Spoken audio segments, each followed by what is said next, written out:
everybody. Bom dia.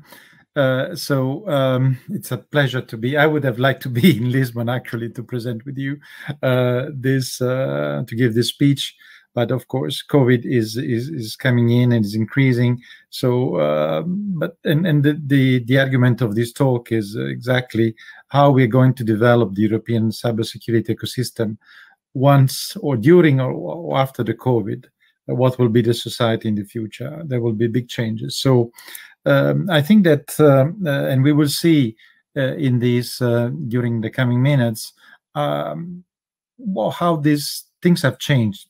They're not something completely different from what we have seen in the past. Simply, and we will repeat it several times, the COVID crisis has simply accelerated the process. So when I discussed with certain people in the companies, they said that thanks or due to the COVID, there was an acceleration of, for instance, in the way the activity is done in the different companies, an acceleration of the digital transformation of several years. And sadly, we see that there are a number of issues that progressively think are the people are considering more and more. So evident thing with how the society and environment will change because of the digitalization of the environment. Also concerned about citizen privacy.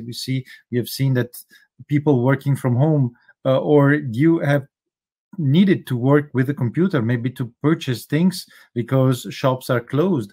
They have to face challenges to which they are not used, especially the elder population. How to deal with European values and democracy, with the threats which are coming from maybe from outside Europe, and the need for more skills and awareness even of the citizen, of decision makers. And you have heard a lot of issues concerning the sovereignty and the national security, the dynamic evolution of the ACT innovation in general, and all these things which have, things we were discussing even before the crisis, but have been somehow increase the speed and the visibility of all these issues, and we have to face them, and we have to find a solution as best as possible. These issues, we started discussing on these issues, let's say, a long time ago at European level. In 2009, we were starting, let's say, we from the private sector especially, we're starting discussing with the European Commission to build up a kind of cooperation on research and development issues. At that time we were calling it ICT security, not cyber security. And only in 2011 we were considering the possibility, started considering the possibility of a public-private cooperation. And in 2013, the Commission first issued a cybersecurity strategy, really composed by building blocks. And then 2013, which have been updated in 2017, and now the Commission, as you see in 2020 line, the Commission now is considering also a review of the cybersecurity strategy, which will be issued likely by December of this year. So things have evolved very quickly, starting, I would say, from 2016, when that has been the signature of the public-private partnership between the European Commission and ECSO, the organization I'm running. Because, well, things have started evolving when also in 2018, you saw it for sure, with adoption of the GDPR, the NIS directive, the Cybersecurity Act with the new ENISA mandate and the certification. And now, these days, we are discussing the new budget for the Commission for the period of 7 years, 2021 to 2027. You heard about the recovery plan for after the COVID. And next year, we expect a new configuration, a new center, cybersecurity center, set up by the European Commission, and the creation of National Cybersecurity Center for coordination at national level. But also the beginning of new programs, the Horizon Europe for research, the Digital Europe program financed by the Commission, and also important discussion with the Parliament on the Digital Service Act and European Secure ID, for instance. And ECSO will evolve and support this new program, of course. Few words about ECSO, the European CyberSecurity Organization. So, as I mentioned before, I had the chance to sign this agreement with the Commission, with Commissioner Oettinger, that you see in the picture, the European Parliament in 2016. We have created this vehicle, this ECSO, to federate and represent industry, large or small, but also all the other stakeholders in Europe, which are national public administration, regions, regional research centers, and universities. And we started from around 130 members. We have doubled it today, the number of members, from across 29 countries, which is beyond. We have also countries which are not only part of the Union, like Norway, Switzerland, and others. And our association are reaching out, the association which are members of ECSO are reaching out more than 2,000 organizations in Europe. But also, it's not only the members, but also we coordinate activities dealing with research in the market with different European and international actors, like the Parliament, the Council, also European agency, the ENISA, the Europol, also non-European public administration, for instance, ministry in US, in Japan, international bodies like United Nations and the World Economic Forum, national administration. Again, as I mentioned, we are now in close contact with the representation of Portugal, for instance, here in Brussels, because you know that Portugal will be the next presidency, will have the next presidency of the Union from January to end of June of next year. So the role of Portugal will be important to develop for the recovery, for, let's say, coming out of COVID, and especially in this cybersecurity sector. And also, as I said, other association in the different verticals. Cybersecurity is complex. So you see here the governance of ECSO is not easy. It's quite complex because reflecting somehow this complex environment. I said that we have, as our members, all the different stakeholders, because cybersecurity is going everywhere. These stakeholders are participating in 6 different working groups, which are mentioned there. Then we have a board of directors. The working group we have, you can see better in these slides. You will have you can download the PDF, and you can better read all the details of the activity of the different working groups. But let me say very briefly that when we started with the cooperation with the Commission on the research part with the working group, which is called 6, to provide priorities for research innovations. This is the typical approach with the Commission for advising on what should be the investment on research. And then soon after, the Commission said, but we have to set up a European approach on certification. And so we set up the working group 1, which is looking at standardization, certification, and all the issues linked to a supply chain, a trusted supply chain. But from the very beginning, we realized that we cannot stop there. From one side, as I said before, we have national public administration, which is part of our members, which are even part of our board of directors. And at the same time, we have to develop the full ecosystem in Europe, because otherwise we have the usual problem that we develop research, but the research is not reaching the market, has a problem with standards, has a problem with legislation, and so on. So for this reason, we went to, we developed other working groups, like you see the 2 and 4, which are linked to the market, understanding how the market provide visibility to the different European companies, provide visibility to investments or gather investments, and support to SMEs and the regional aspects. But also the education, the skills, the training, the awareness, which is the working group 5, and the working group 3, which actually should have been in a certain way the beginning of the story, where we have the discussion with the user and operator, because they are those who are driving the demand, though they are those who purchase the solution and implement and use the solutions. So at professional level. So this is ECSO. And we have worked for 4 years, and we have developed an excellent cooperation with the Commission, as I said, all around Europe. And there was the new commission which entered in force in 2019. And the main issues which have been advanced by the new commission, if you remember, at the end of last year, were the digital transformation and the Green Deal.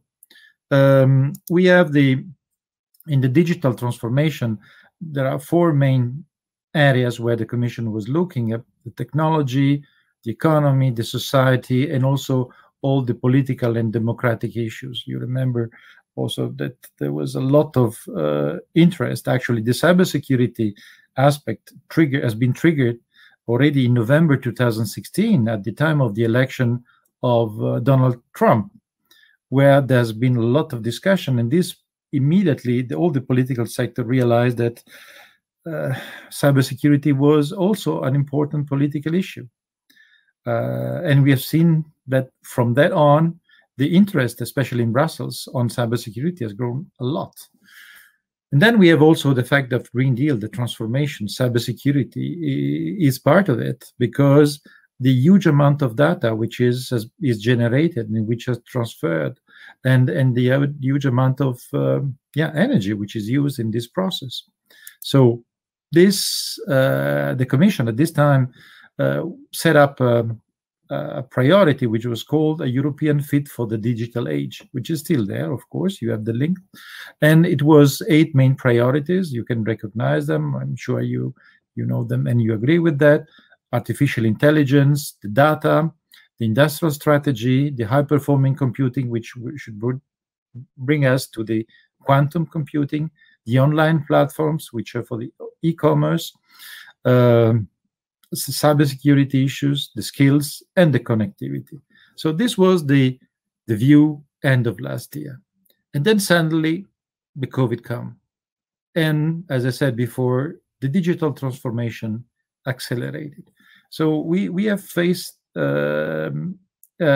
also in the discussion in Brussels, we had to face this issue. How can we do when suddenly we have to remain at home, when suddenly we have to work remotely, when suddenly the Commission and the Parliament are somehow, don't want to say stopped, but they have to work in a different way. And this is true for public administration all around Europe.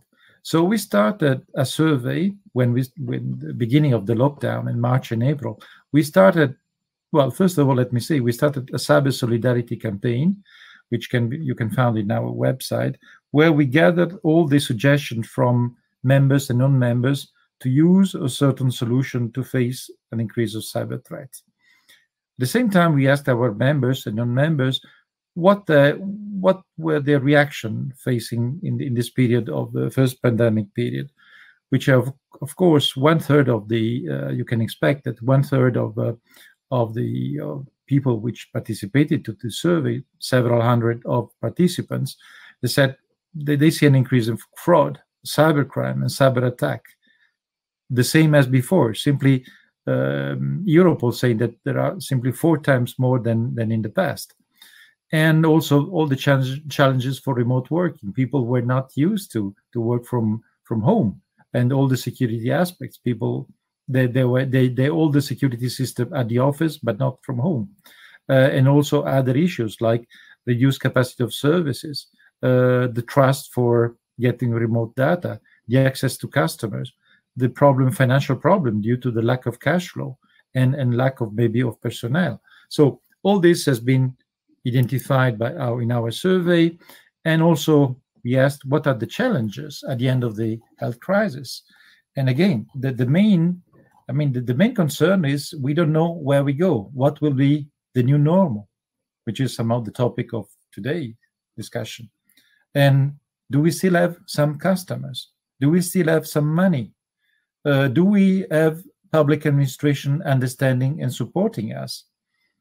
Do we have enough qualified personnel to respond to this, or qualified, certified solutions?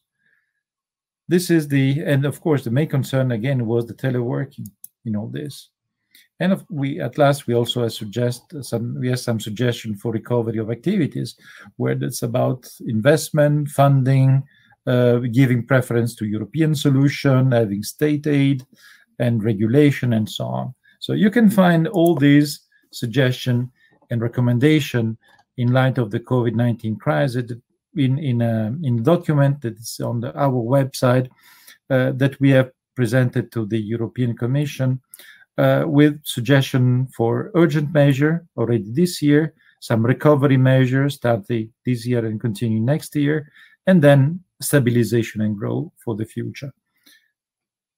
What is important is to consider that when we go in this direction, this recommendation, that we need to have a vision where to go, where the future digital society will go to drive this investment. And for this, we need also to, and for better making the investment in a, let's say, in a consistent manner, we have to develop European cybersecurity industrial policy. This is what we're doing in ECSO as well. Also to attract the interest and the resources from the European stakeholders, be their user, but also the suppliers. And we also realize that the public investment is not sufficient. What the Commission is giving, what the member states are giving is not sufficient. We have really to find synergies between investment from the private sector. The private sector could be investment on research, of course, but also on purchasing of solutions. We have to see how we can work together to the future. And there are a lot of discussion this period also in Brussels about digital sovereignty, strategic autonomy in Europe, what Europe can really provide as solution, which are trusted. And we think that we have to continue the public-private cooperation for the future. And so Europe, the European Commission, set up new challenges for after the seen with the COVID. So on more beyond the digital transformation and the Green Deal, today we have the Next Generation EU, which is the name given to the recovery plan. Maybe this Next Generation EU has been seen more as a look towards the real future, the next generation, what will be done by our kids somehow. But actually, in cybersecurity, we need to find solution already today, because cybersecurity is not only about what will be the planet in 10 years, but cybersecurity is a concern that we already have today. So next generation for me is already today. And now I put some provoking slides here, because see, the point is that we are not yet in a stabilized situation. We are not yet in the new normal, has been said. This new normal maybe will take place, hopefully, or unlikely, unfortunately, sorry, in mid of next year, because we cannot expect the situation of COVID will improve. You see here some statistical projection of the present situation. I give it for Europe. Next slide is about Portugal. So let's say let's take the Portugal slide. You can find it. You have the reference of the website where I took it. It's quite serious. It's official data, based on official data, and you see that the situation today is still very well. It's quite reasonable. Maybe not in all the countries, not in Belgium, not in France, and so on.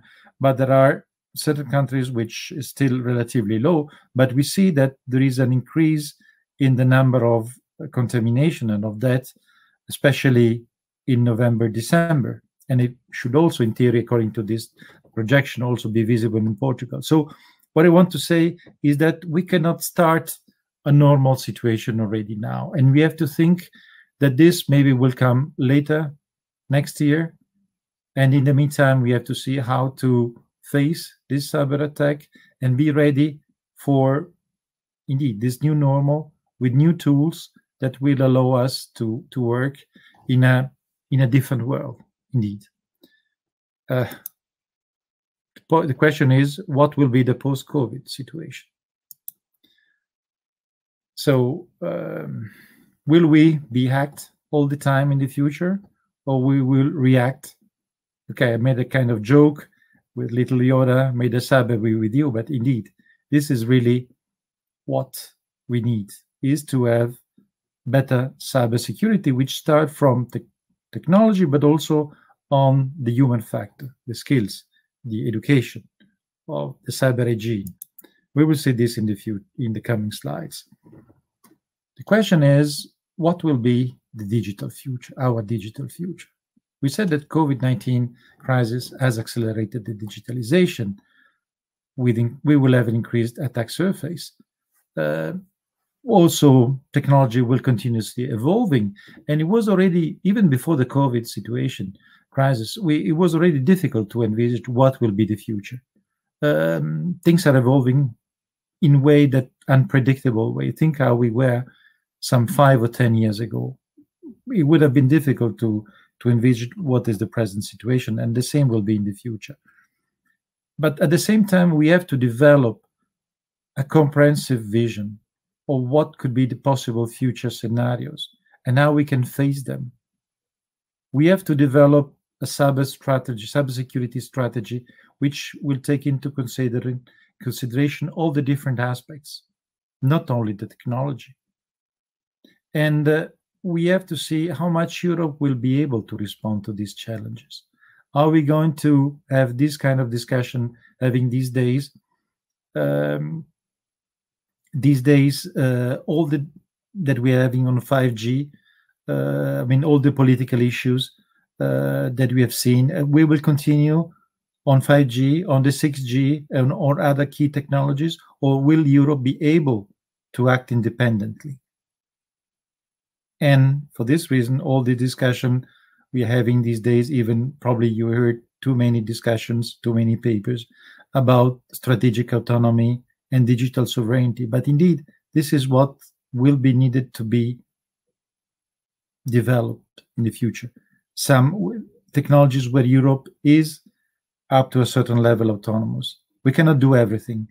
We have to work with external providers, for sure. And that is where sovereignty takes place, where public administration from different countries say, yes, we can trust this kind of technology, even if it is not made in Europe, because we have certified it. So the two things together, the sovereignty issues somehow labeled by public administrations and the capability of European technologies, the strategic autonomy, the two together will be our future. So the question is, but when we're talking about digital sovereignty and strategic autonomy, do we have a clear idea? As I said, you have a lot of discussion these days from the political economic point of view. The President van der Leyen in the State of the Union, supported by Commissioner Breton, stated recently that the most important digital priorities for the Union are the high-performing computers, the connectivity, and cloud. But is this where Europe only will invest? Are these the only key strategic technology for Europe? There are many more. So, and cybersecurity is somehow embedded in all these activities. But the big question is, where are we going to invest? Do we agree on this? And you have on the right part of the slides this graphic I took from a European Council of Foreign Relations, a study which was made last year, which more dedicated to defense aspects, but also you can understand it also for security, that Europe is still fragmented when you consider, let's say, sovereignty or autonomy issues. When I was traveling end of last year already, for instance, to East Europe, you clearly see that the perception of digital sovereignty is not the same as in France or in Germany. The concern in East Europe is who is investing for the development of their economy. And the investment in the digital economy in those countries today are massively made by China, by the US, by Israel, by Russia. So where is a European sovereignty? This is a big question we have to face beyond all political issues. And also, now going to, let's say, some more technical issues, the question is, are we building stovepipes? You know, stovepipes is a term used by the Americans or the Brits to say that you build up technology or solution in a separate way, one separate from the others, like stovepipes. And specialists, when you hear webinars, especially in this period, about discussing 5G security, IoT security, cloud security, it looks like they're discussing of completely separate things, where there is no link between the 5G with the IoT or the cloud and so on. But it's not the case, because all these elements are part of the digital continuum, what we call the digital continuum. And they are part of a security supply chain. So there are strong interaction and interdependency among all these elements, and we need to consider them in a comprehensive scenario. And for this, also in ECSO, in our working group 6, we are considering all these key technologies. We call it, digital continuum or trans-continuum, with the artificial intelligence, the 5G, the IoTs, the microelectronics needed for the high-performance computing, the cloud moving to the edge, the blockchain, the quantum computing, and open source software. All this should be considered together and not separate way. The security cannot be separated. And cybersecurity is really the glue which is linking all the different strategic technologies. And now, just to somehow to describe better what I'm saying, I provide you in these slides just a vision of the future, a possible example of what will happen to data in 2030, in 10 years' time. So because most of the data which are managed today are centralized in cloud, about 80% of data, and only 20% you find them in local storage, which could be the computer, your keys, your CD-ROM, whatever. Oh, that's the old story. But then in 10 years, the things will evolve, because data will be produced locally at the periphery, and edge computing will be the main, let's say, edge computing and the edge will be the main driver of the activities, because you cannot transmit all this huge amount of data we will have in the future from the periphery to the cloud. You will, how the French say, you will burn the sun with all this use of energy. So only 20% at the end will be in the cloud, this is estimation, and 80% in the periphery. And where the data generated through the IoT will be also supported by artificial intelligence for the management and transmitted through the 5G, or maybe in 10 years by the 6G networks. And also you will have blockchain helping you in transactions, and networks maybe also part of the network will be virtualized and easily reconfigured. So in this complex environment, we have to consider all these elements together, because they all will be part of a chain.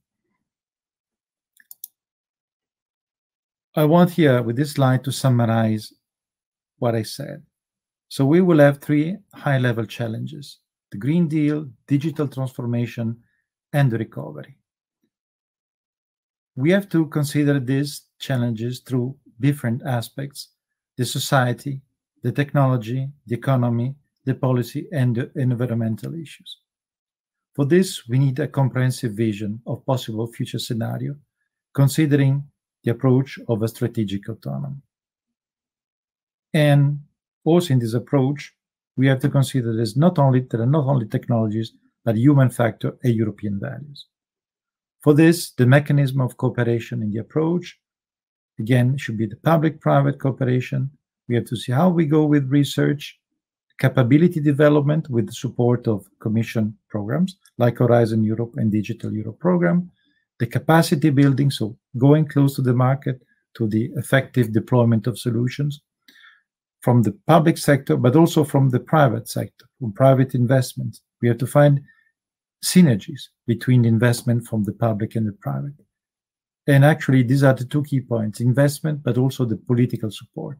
Cybersecurity is a huge public issue. Political, sorry. I said public, it's a political issue. So we need political support in all the future approach in cybersecurity.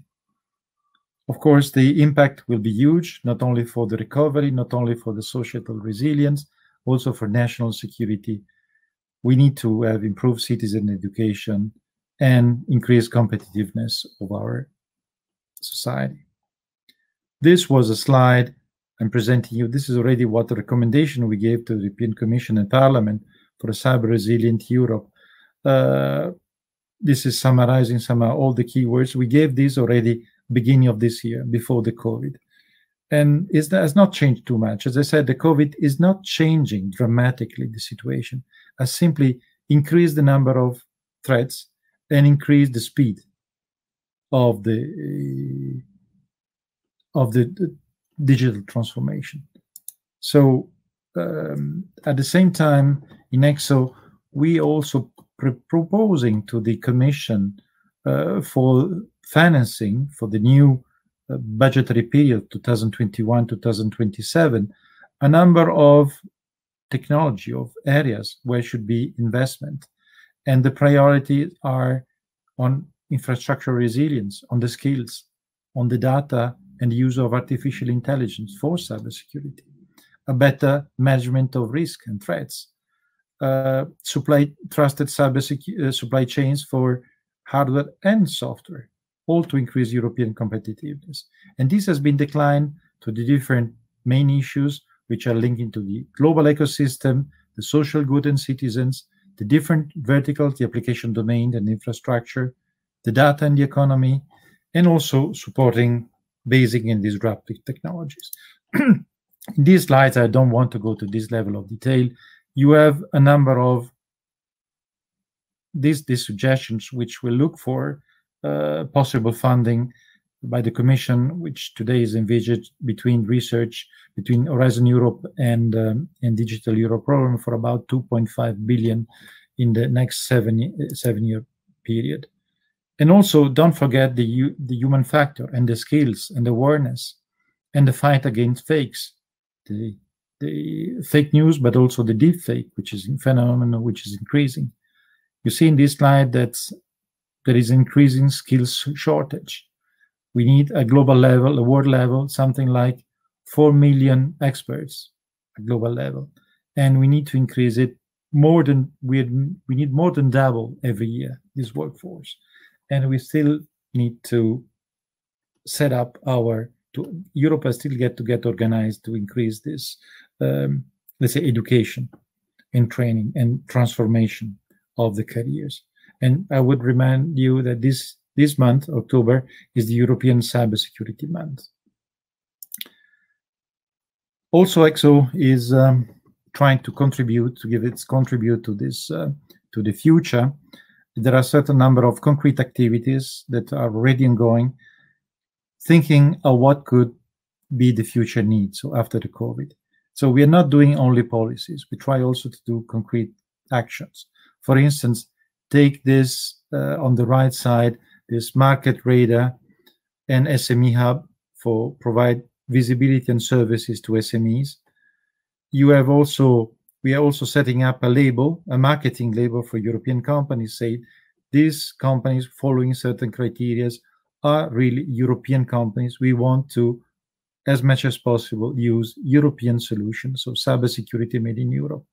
We're also going around Europe, even virtually these days, to provide link between the investors and SME and startups, provide some initial seed to grow competence and innovation and support these startups. At the same time, we are launching a deep discussion with investors, bank, European Investment Bank, and so on, for the creation of a cybersecurity fund of funds of at least 1 billion euro, which we hope will definitely start by mid of next year. But also other issues, other concrete activities, which more linked to the, let's say, to the citizens, to the experts. We started a job and competence platform to support this lack of skills. We started also from very young age, try to harmonize the education and the cyber hygiene and suggest for career path for youth. So we are starting from the age of 6 at school up to 26 in different modules every 4 years. And we have created the Women for Cyber Foundation. It's not only for, let's say, because it's politically correct, but because because we need the contribution also of women. Otherwise, we lose 50% of chances to respond to this skills issue. So we have created this Women for Cyber Foundation, and we are creating national chapter of this. We have already 3 chapters, including Spain, but not yet Portugal, and we are creating more around Europe. So definitely it is very important. And this is reaching from the very basic level, from the citizens up to the high-level experts. I would say even the CEO of companies are part of this, of our initiative. And coming to the end of my presentation, I need to say that we also need to continue the public-private cooperation at European level. We have seen that this is very, very important. The private sector cannot go alone. The public sector cannot go alone. We in ECSO, we try to federate the European Cybersecurity Commission across the country, across the different countries. We need also to support legislative and regulatory work at European level, because this will have an impact on each one of us. I already mentioned the need for a clearer industrial policy to support companies across Europe, be they suppliers, but especially the user. The user will definitely need also the SMEs, which definitely need to understand what are the risk and what they can do when they have a cyber attack. We need to also to support research and innovation competence across the Europe and develop not only the capability, so the way you master a technology, but also how that you have to build the capacity to face these cyber threats. And for this, you need investments. Again, as I said, not only the public, but also the private. And we need to develop the infrastructure and protect the citizens. For this, as I said, we have to develop skills and create awareness of citizens, first of all, the professionals, but also decision makers. This is somehow where we see the future of ECSO. We will have 3 main roles in this post-COVID, let me say, environment. We need to federate and connect the different actors. It's kind of networking, let me say, aspect, but provide just to foster all these kind of activities, concrete activities, as I mentioned before. ACT is indeed the place where we develop with the members, with the community, we develop this concrete activity. And support is the policy part. You would say it's a lot of blah, blah, yes, but it's also policy and legislation are needed to be consistent and create a full ecosystem. And that's it for me. So thank you for listening. And I think maybe we can go to the questions. And if you're interested to contact us, to join us, you're very welcome. We will grow together. Thank you.